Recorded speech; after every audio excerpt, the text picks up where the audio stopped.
இது மகிமை நேரம். அன்பானவர்களே, ஆண்டவராகிய இயேசு கிறிஸ்துவின் நாமத்தில் உங்களுக்கு என் அன்பின் வாழ்த்துக்கள்.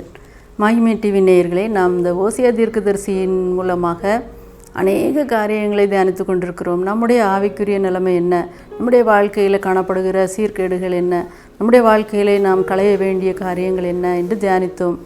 அடுத்தபடியாக நம்முடைய ஆண்டவர் எப்படிப்பட்டவராக இருக்கிறார் என்று கடந்த நாளிலே தியானித்தோம்.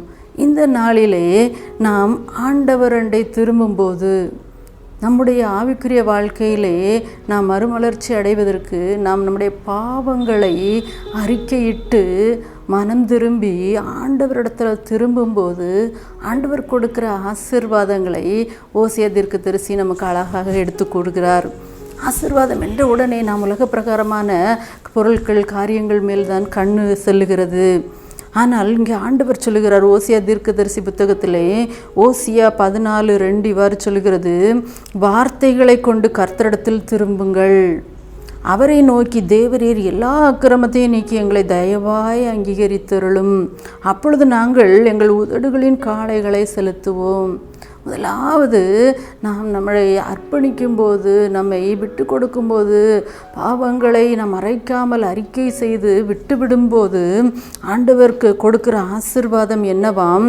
முதலாவது ஆசீர்வாதம் மகிமையுள்ள வாழ்வு, ஒரு மகிமையான வாழ்க்கை ஆண்டவர் கொடுக்கிறார். ஓசியா 1:10 சொல்லுகிறது, இஸ்ரவேலுடைய புத்திரரை பார்த்து ஆண்டவர் சொல்லுகிறார், இஸ்ரவேல் புத்திரரின் தொகை அளக்கவும் எண்ணவும் கூடாத அளவுக்கு கடற்கரை மணலை போல் இருக்கும், நீங்கள் என் ஜனமல்ல என்று அவர்கள் சொல்வதற்கு பதிலாக நீங்கள் ஜீவனுள்ள தேவனுடைய பிள்ளைகள் என்று அவர்களுக்கு சொல்லப்படும். நீங்கள் என் ஜனமல்லன்னு ஆண்டவர் சொல்கிறதுக்கு பதிலாக நீங்கள் ஜீவனுள்ள தேவனுடைய பிள்ளைகள் என்று சொல்லப்படும். உலக பிரகாரமாக ஒரு அதிகாரியோ அல்லது ஒரு பெரிய ஆளோ என்ன சொல்கிறாங்க, அவங்களுடைய பிள்ளையா அப்படின்னு சொல்லும்போது அப்படி ஒரு மகிழ்ச்சி மக்களுக்கு, அவங்களுடைய பிள்ளைகளுக்கு. ஆனால் ஆண்டவர் சொல்லுகிறார், நீங்கள் உங்கள் பாவங்களை அறிக்கையிட்டு என்னிடத்தில் திரும்பும்போது நீங்கள் ஜீவனுள்ள தேவனுடைய பிள்ளைகள், இந்த உலகத்தை படைத்த ஆண்டவருடைய பிள்ளைகள், அவருடைய புத்திரர். அவருடைய புத்திரரானால் நாம் நம்ம அந்த புத்திர சுவிகாரத்தை ஆண்டவர் கொடுக்கிறார். தேவனுடைய பிள்ளைகளானால் நாம் சுதந்திரருமாமே, நாம் அவருடைய பிள்ளைகளானால் நாம் அவருடைய சுதந்திரத்தை அனுபவிக்கிறவர்களாக காணப்படுகிறோம். தேவனுடைய ஆவியினாலே நடத்தப்படுகிறோம்.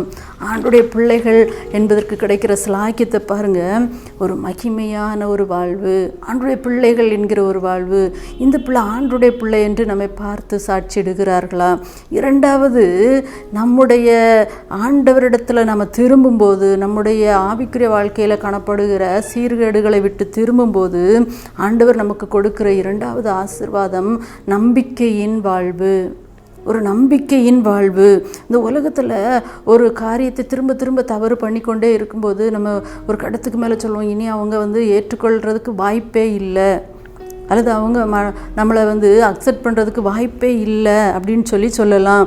ஓசியா 2:13 சொல்லப்பட்டிருக்கு, அவளுக்கு அவளுடைய திராட்சை தோட்டத்தையும் நம்பிக்கையான வாசலாக ஆகோர் பள்ளத்தாக்கையும் கொடுப்பேன். ஆண்டவர் சொல்கிறாரு, ஆகோர் பள்ளத்தாக்கு என்பது கர்த்தருடைய வார்த்தைக்கு விரோதமாக பாவம் செய்த ஆகானை கற்குவியலாக ஒரு கல்லறையாக மாற்றிய இடம். அதை ஒரு நியாய தீர்ப்பின் பள்ளத்தாக்காக சொல்லுகிறார்கள். தம்மை நோக்கி வரும் மக்கள், ஒருவேளை அழிவில் பாதையிலிருந்து தம்மை நோக்கி வருகிற மக்களுக்கு ஒரு நம்பிக்கையின் வாசலாக ஆண்டவர் இருக்கிறார். எப்பேற்பட்ட கஷ்டம் வந்தாலும், எப்பேற்பட்ட பிரச்சனை வந்தாலும் அது எல்லாவற்றுக்கும் ஒரு தீர்வை கொடுக்கிறவராக, வாழ்க்கையில் நம்பிக்கையே இல்லாதவர்களுக்கு ஒரு நம்பிக்கையை கொடுக்கிற ஒரு வாசலாக ஆண்டவர் சொல்கிறார். ஆகவே தான் சொல்லுகிறார், நானே வாசல், என் வழியாய் நீங்கள் உள்ளும் வந்தால் உள்ளும் புறமும் சென்று மேய்ச்சலை கண்டடைவான். இந்த உலகத்தில் ஆண்டவரை தவிர வேறு விமோச்சனமே இல்லை. வேறு எந்த ஒரு உலகத்தில் மனிதர்களானாலும் கைவிடலாம், ஆனால் ஆண்டவரை நம்பி வந்தவர்களை அவர் ஒருபோதும் கைவிட்டதில்லை. இயேசு கிறிஸ்து இந்த உலகத்தில் 3.5 வருஷம் ஊழியம் செய்யும்போது அவர்களிடத்தில் வந்த ஒருவர் கூட வெறுமையாய் திரும்பி போனதில்லை. ஒரே ஒரு ஆள் தான் வெறுமையாக போனார். இந்த உலகத்தில் உள்ள எல்லாவற்றையும் விட்டு எனக்காக என் சிலுவை எடுத்துக்கொண்டு பின்பற்றி வா என்று சொல்லும்போது அவன் என்ன செய்துட்டான், போயிட்டான். அப்போது ஆண்டவரிடத்தில் நாம் நம்மை அர்ப்பணிக்கும் போது, நம் ஆண்டவரிடத்தில் வரும்போது முழுவதுமாக அவர் நம்பிக்கையின் வாசலாக இருக்கிறார். அவர் சொல்லுகிறார், வாசலின் வழியாய் பிரவேசிக்கும் போது உங்களுக்கு ரட்சிப்பை நான் கொடுக்கிறேன். அது மட்டுமல்ல, செழிப்பான வாழ்க்கை, அது மட்டுமல்ல, பரிபூரண ஜீவனை கொடுக்கிறார்.